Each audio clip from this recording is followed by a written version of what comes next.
Mindful Monday.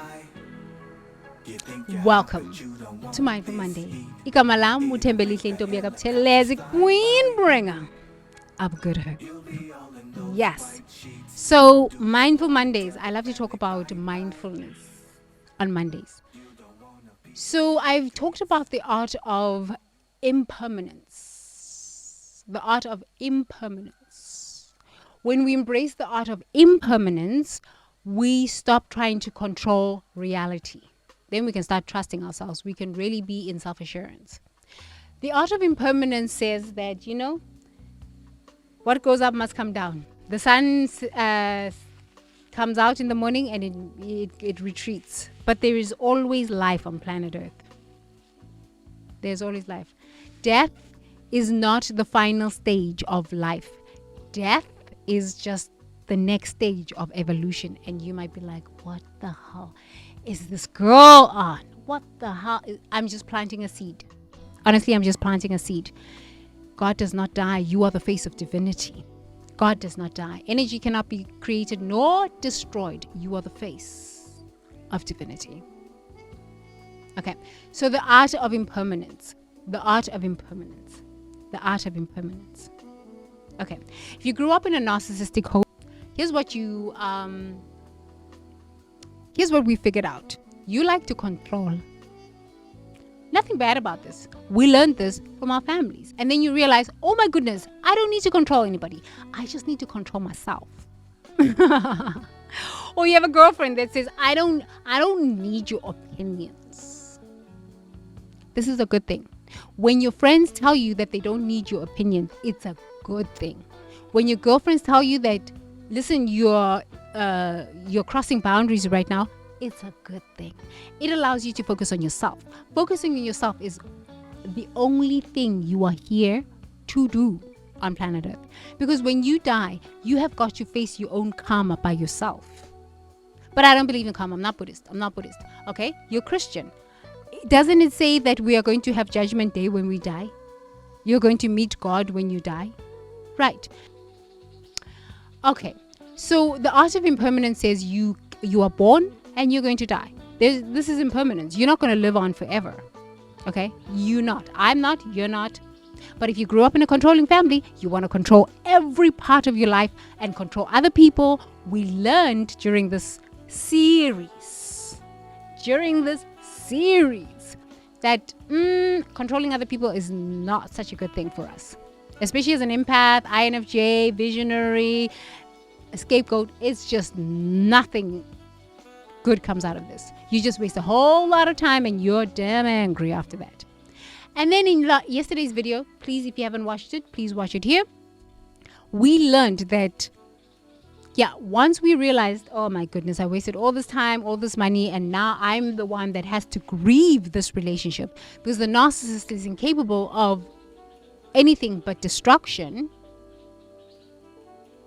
I am the one now that has to grieve. Okay. This is part of the human experience. This is part of the healing journey. Yes, it's a waste of time. Is it really? No, I don't think so now.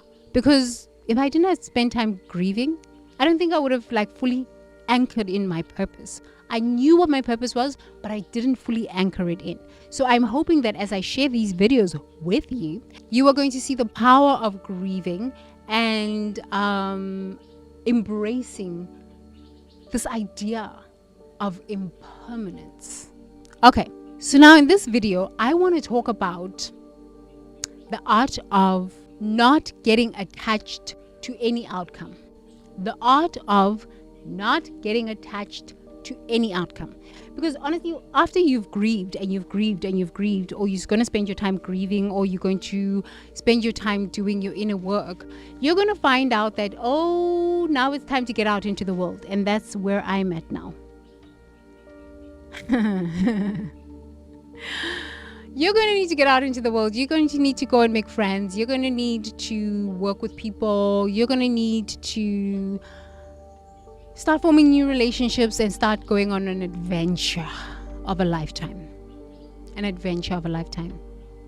I'm kind of giving you this big picture, right? It's like you're not going to grieve in a day. It could take you 3 months. It could take you a year to go through your grief. I'm just planting the seed because I'm on a series. I'm on a church series. I'm on a series. I'm just planting the seed, right? You're going to have to go through that grieving process. After the grieving process is the art of not being attached to the outcome. How do I, what? You want me to live not attached to the outcome? Yes, because that's control. But what do you mean I can't control my life? How has it worked out? I learned this lesson and I said, okay, but like, what should I trust? Let's explore that. We know that trying to control other people, because this is a pattern we learned from home, is not healthy for us. It keeps us in these relationships for a long time, and it's a waste of time. Honestly, truthfully, it's a waste of time. You and I know this, right? And if you're still in that narcissistic relationship and you're like, oh my goodness, I need to get the hell out of here. Or if you can't, I've got to acknowledge that there are people that can't because they have children. They have children and they can't get out. Woman, please, I am just speaking from a perspective of a woman who does not have children. Okay? That's why I teach young people. Because I understand that I will never understand what it is to have children and have to stay in a relationship that is like toxic, and you can't leave because you don't have because you have children and you have to stay with the spouse. I can't. I have huge respect because I saw my mother go through it. So please, when I'm speaking from this perspective, I am not saying you are bad. I'm not saying you're stupid. I'm not saying there's anything wrong with you. This is a path that you have chosen, and it is such a difficult path. It is such a difficult path. And if you cannot get out of this path, oh my God, when you look at me and you look at what I'm saying, you might be like, but yeah, you can get out of it. True, I can. And I have to acknowledge this with the utmost respect. Some of us cannot get out of these things. We cannot. Not every woman has the kind of courage that I have.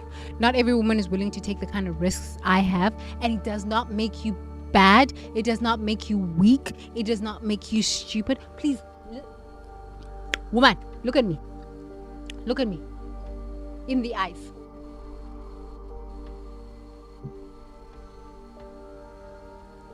It does not make you stupid.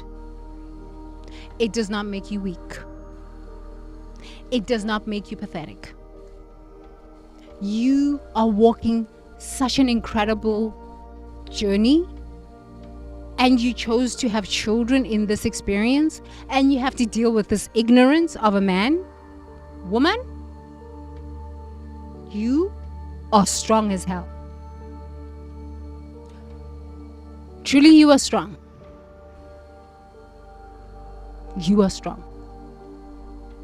And I think that's why Spirit has women at different stages of consciousness, where some of us who are not in narcissistic relationships, or who don't have children, can be the ones that say, hey girl, let's have a conversation. You're amazing.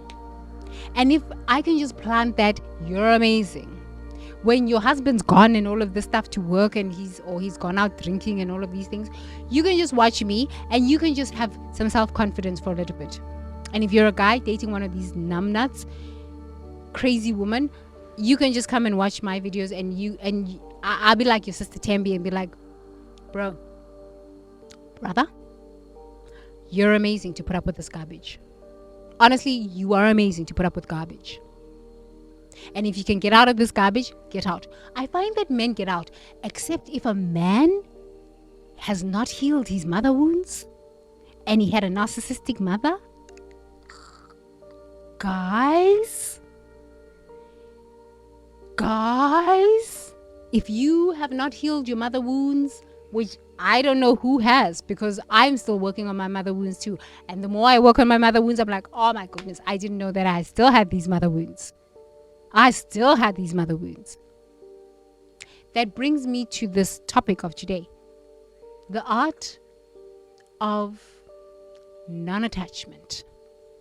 As you go through your healing journey, I really encourage you to not be attached to the outcome. Healing should look like this. When I am healed, I should look like Tembi, or I should look like this guy on the YouTubes, or I should be this person, or my self-esteem should be here, or I should be like this. No. The best version of yourself is all you are here to be. The best version of yourself. And who knows what that is? If you've been in a narcissistic relationship from childhood and you married into this stuff, or you dated into this stuff, you don't even actually know who you are. This is why exploring yourself, taking time out for yourself, even if you are in a narcissistic relationship, when this garbage is gone to wherever they are gone to, take time to explore yourself. Read a book. Watch some empowering videos. Dance a bit. Yo. Say your soul truths. I am beauty. Take out your miracle. Even men, you need to do this stuff. I am the radiance. The radiance of the sun. Ooh, so beautiful. So lovely. So amazing. So beautiful. Why not? These narcissists don't stay home with you all day long. And teach your children this stuff. Because then your children are not going to be involved in narcissistic relationships because they saw it at home. So the art of non-attachment is saying, I might never be out of this relationship. But the time that I do get to grieve what this relationship will never be. The fact that I can never fix this person. And oh my goodness, I've just had an awareness that I need to fix myself. And you know what? This idea of fixing yourself is a fallacy, because honestly, you are enough. The fixing, honestly, that I've really understood since I've been working on myself, fully just focused on myself, the fixing is the awakening. The awakening to, I'm in a narcissistic relationship. Therapy. Read a book. Watch YouTube videos. And then you start understanding this thing of narcissism. And then after that, you go to your dancing, you go to your things, and you're doing your yogas there at home. There's videos on YouTube. You can do your yogas. You can dance along with Teacher Tembi. You can, do your thing, child. Just get into your body. Get into your body. And the more you get into your body, the more you start understanding mythology. And you start understanding, the Bhagavad Gita said this about life. The Christian Bible said this about life. The Buddhist text said this about life. And if you're Muslim, the Quran said this about life. But these beliefs, do they make me happy? Now you can start questioning. As you start questioning, it's going to unravel quite a lot of things. And you might say, oh no, this is not for me anymore. And I'm peace out, gots to go. And you might not say peace out, gots to go. You might stay there and say, okay, I'm willing to take this, and this on, but I'm willing to question everything. This is the art of non-attachment. I'm not attached to any outcome. I'm not attached to the fact that if I start healing, I am going to be so confident that I'm going to be making YouTube videos and I'm going to be out there. No, that might not be your thing. Honestly, I love making videos, but I don't really like making videos. I like to sit and meditate and write. That's my thing, writing, reading. But I realized that I had so much knowledge, so much knowledge in this brain of mine. From years of reading, I was like, I need to just vomit this stuff out. I just need to teach. And whoever's going to find it is going to find it, and that's my tribe. And the rest that don't understand, there is a seed planted and they'll rise in consciousness later on in their life. And that's okay. I've done my purpose. I know the kind of people that I like to work with, and I know the kind of people that I don't like to work with. And the more I just put out my videos, those people on the YouTubes will come. And the ones that I can go work with in my consulting firm, those are the ones I work with in my consulting firm. Good. No big deal. No big deal. So even on my grief journey, on my healing journey, I've just had to say, I'm not attached to what I think it should look like. So the art of non-attachment is not attaching yourself to a specific goal of what a healed version of yourself should be, should look like, and should behave. I think that's the most powerful thing that I've learned on this healing journey. Honestly, I really believe that that is the most powerful thing I've learned on this healing journey, is that what I thought I wanted from my healing journey is completely different. My purpose has gotten so much bigger. I'm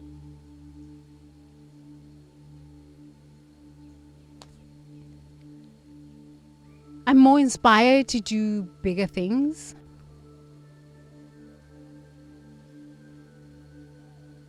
And I don't need validation. That might not be your journey.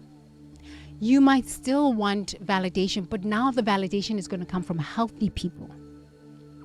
Your purpose might be to just find that group of souls that you hang out with that are just so nourishing, that are so supportive towards you, that are just so encouraging towards you, and that is your purpose fulfilled. Your purpose might not be to leave a toxic relationship there where you can't leave, but you stay in that toxic relationship and you just don't engage to the fullest extent to that person because you've got children to raise with that person. But you might find your hobbies, and your hobbies might fulfill you to such a degree that you don't care what this person is doing. You just don't care. But as an impact, we like to say, I just don't care. But we do care. We do care. I'm a little bit of a different kind of empath. When I don't care, I don't care anymore. Honestly, I don't care. I don't. But maybe, I don't know, I have a touch of Zulu in me. The Zulus are a bit touched. I mean, just Google the Zulus. Just research the Zulus. Shaka Zulu was quite something. The Zulus are a little touched. We are a little touched. I watched the video of this guy on YouTube just recently. He was like,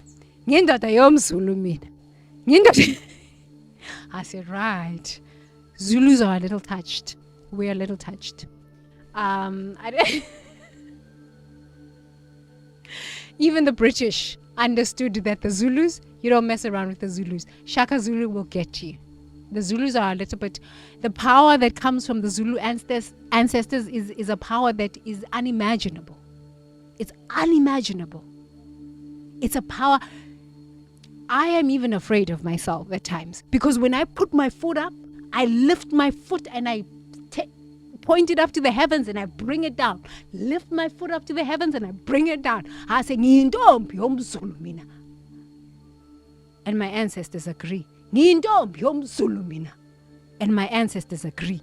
And my ancestors, it's a power that it's the only people I know that have that kind of power are the Nigerians. The Nigerians are something else.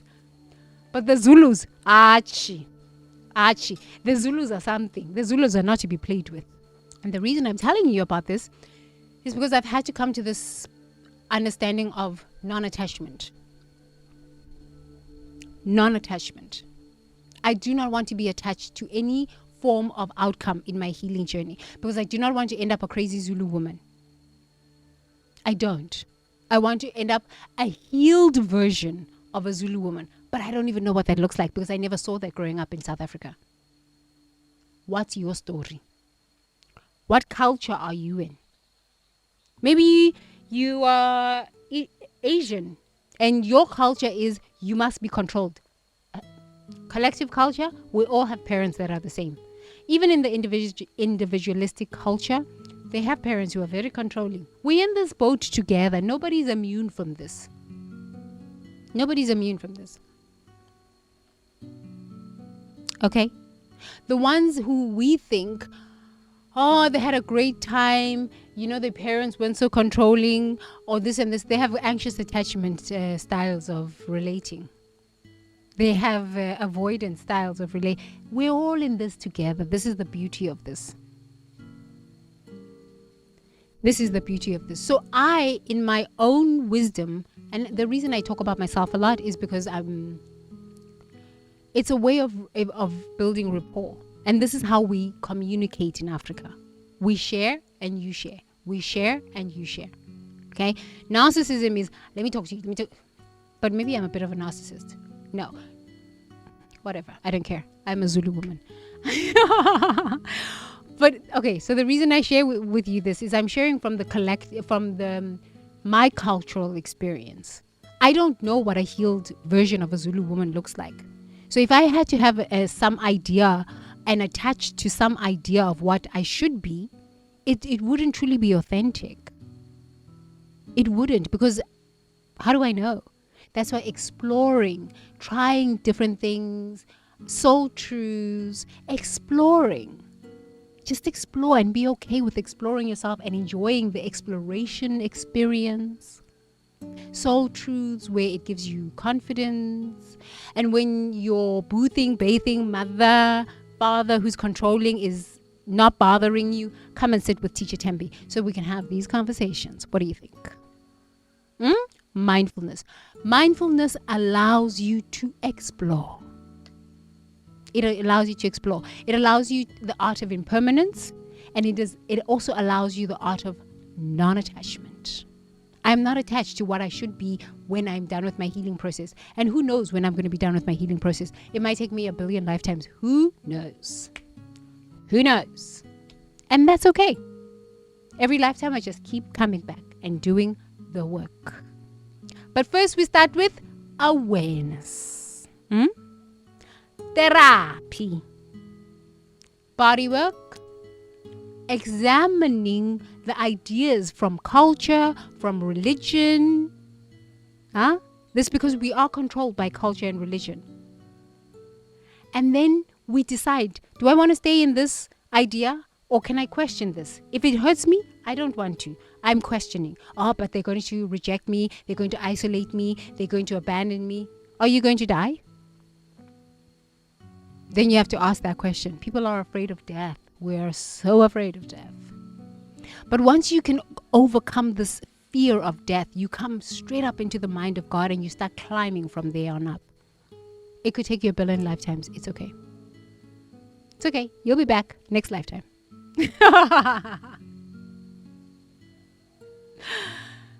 Just start with the grief. Be willing to give yourself the opportunity to grieve without shaming yourself. And once you've given yourself the opportunity to grieve without shaming yourself, the art of non-attachment. I don't know who I'm going to be once I'm finished with this grief process. I am okay. I am just okay with this. And whatever it is, it is. But I know that I'm going to be better off than what I am right now. Because I'm in hell right now. And if I could just be just a little bit happy, just a little bit peaceful, just a little bit free from all ignorance, just a little bit free from all suffering. At least I don't have to die in this ignorance and come back and redo again. Just saying. So, thank you so much for joining me. Did we have a dialogue question? Art of impermanence. No, art of non-attachment. It brings up control issues, this attachment. Instead of dialogue, let's just have an affirmation. Yeah, let's just have an affirmation. You see, I don't script out my videos. I don't. Authenticity. Not that there's anything wrong with scripting out your videos. I still like now that I'm going back to work. I feel like I'm not happy to go back to work, but I am really happy to go back to work. It's just that I have to have like PowerPoints and script this stuff out. And I just like to talk because I just download. And when I'm downloading, it's so much easier because then I hit the truths that I'm supposed to hit. But gotta go back.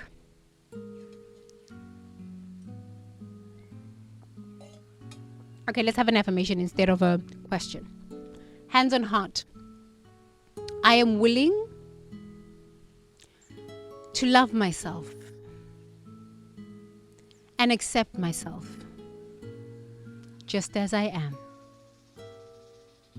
I am willing to love myself, to accept myself, to honor myself, to respect myself, right where I am. As I love myself, as I accept myself, as I honor myself,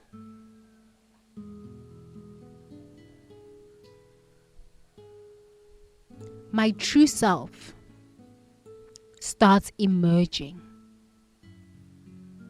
My true self is a beauty, a creativity, an intelligence that can only emerge from my soul. I love myself. There you go. Continue saying that to yourself over and over and over again until you just get it. So thank you so much for joining me on this video. See you on Transformation Tuesday. Please don't forget to like, share, subscribe, hit the notification bell. Do all of these things that we do on the YouTubes. And I'll see you on Transformation Tuesday. I love you long time. Long time. I love you long time. Long time. Bye, Visionary.